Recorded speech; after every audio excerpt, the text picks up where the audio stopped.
আজকের রান্নাটা একদম আলাদা, কারণ আজ রান্না হয়েছে শুধু মুখের স্বাদে না, স্মৃতির মজাতেও। যখন অনেকেই ভাবেন বিরিয়ানি মানে ঘন্টার পর ঘন্টা লড়াই, আমি বলবো একটুখানি সহজ করে দেখুন। একটা দেশি মুরগি ধুয়ে পরিষ্কার করে নিয়ে আমরা যেভাবে ভুনা করি, সেরকম যত রকমের মশলা লাগে সেই পরিমাণ মশলা দিয়ে আমি একটা দেশি মুরগি ভুনা করে আগিয়ে রেখেছি। আমি ফাঁকিবাজি রান্না শেখাতে গিয়ে আমি নিজেই ফাঁকিতে পড়ে গেছি, কারণ ভিডিও আজকে আমাকে ফাঁকি দিয়েছি। এখানে পোলার চাল, দেশি মুরগি আর বেশ কিছু মশলার মিশ্রণে তৈরি হয়েছে আজকের রেসিপিটা। কিন্তু মজার বিষয় হচ্ছে আমি কিন্তু মুরগিটা আগেই মুরগির মাংসগুলো আগেই কষা করে নিয়েছি। তার সাথে মিশেছে পোলার চাল, একেবারে গ্রামের ঘ্রাণ। আলু দিয়েছি যেন প্রতিটা কামড়ে মমতা থাকে। রান্নাটা হয়েছে রাইস কুকারে, কারণ রাতের বেলা আর ঠেলাঠেলি নয়। আদা রসুন, শুকনো মরিচ, পেঁয়াজ সব ব্লেন্ডারে নিয়ে দিচ্ছি, দেখতে পাচ্ছেন। ভাবছি ভিডিওটা করছি, আমার মশলা ব্লেন্ড করাটা ভিডিও করেছি ঠিক আছে, একটা করে দিচ্ছি, ভাবছি সবাই দেখছে।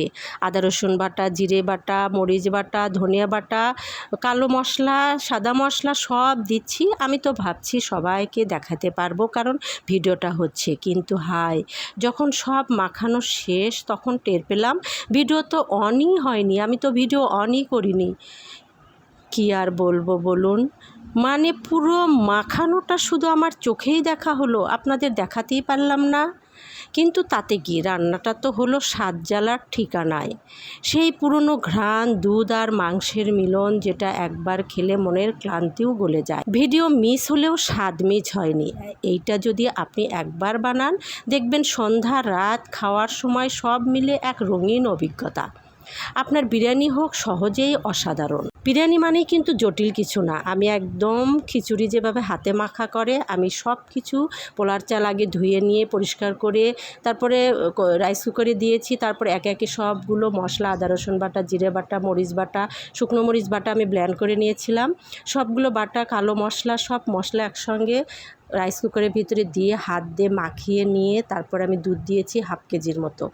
তারপর আমি আগেই যে মাংসটাকে কষানি করে রেখেছিলাম, সেই মাংসগুলো তার ভিতরে দিয়ে আরেকটু পরিমাণ মতো পানি দিয়েছি পরিশেষে। মানে যতটুকু আমার পানির প্রয়োজন সেই পরিমাণটুকু পানি দিয়ে একদম হাত দিয়ে মাখিয়ে দিয়ে, তেল পরিমাণ মতো তেল দিয়ে হাত দিয়ে মাখিয়ে দিয়ে, যেভাবে ভাত রান্না করি আমরা সেভাবে রাইস কুকারে দিয়েছি। তারপর দেখতেই পাচ্ছেন আমার পোলাওয়ের চেহারাটা কেমন হয়েছে। তারপর পেঁয়াজ ভাজা শুরু করে দিলাম। পেঁয়াজ বেরেস্তা বিরিয়ানিতে না দিলে কি চলে, পেঁয়াজ শুরু করে দিলাম পেঁয়াজ ভাজা। বেশ কিছুটা পরিমাণ পেঁয়াজ নিয়েছি, ভাজা শেষ হয়ে গেছে, একদম মুচমুচে হয়েছিল। তারপর পোলাওর উপরে, বিরিয়ানির উপরে, পোলাও বিরিয়ানি যেটাই বলেন, আমি দুটাই বলবো, যে উপরে দিয়ে পরিবেশনা করেছি। অনেক মজা হয়েছিল খেতে। আজকের রান্নাটা আপনাদের কাছে কেমন লেগেছে অবশ্যই জানাবেন, আর বাসায় কিন্তু অবশ্যই ট্রাই করবেন। যদি ভালো লেগে থাকে লাইক, কমেন্ট, শেয়ার আর ফলো দিয়ে পাশেই থাকুন। আর হ্যাঁ, আজকের এই ভিডিও আমি যেরকম ভিডিও করতে নিয়ে বোকা সেজেছি, আমি ভেবেছি আমি ভিডিও করছি, কিন্তু পরে দেখি আমি ভিডিওই অন করিনি।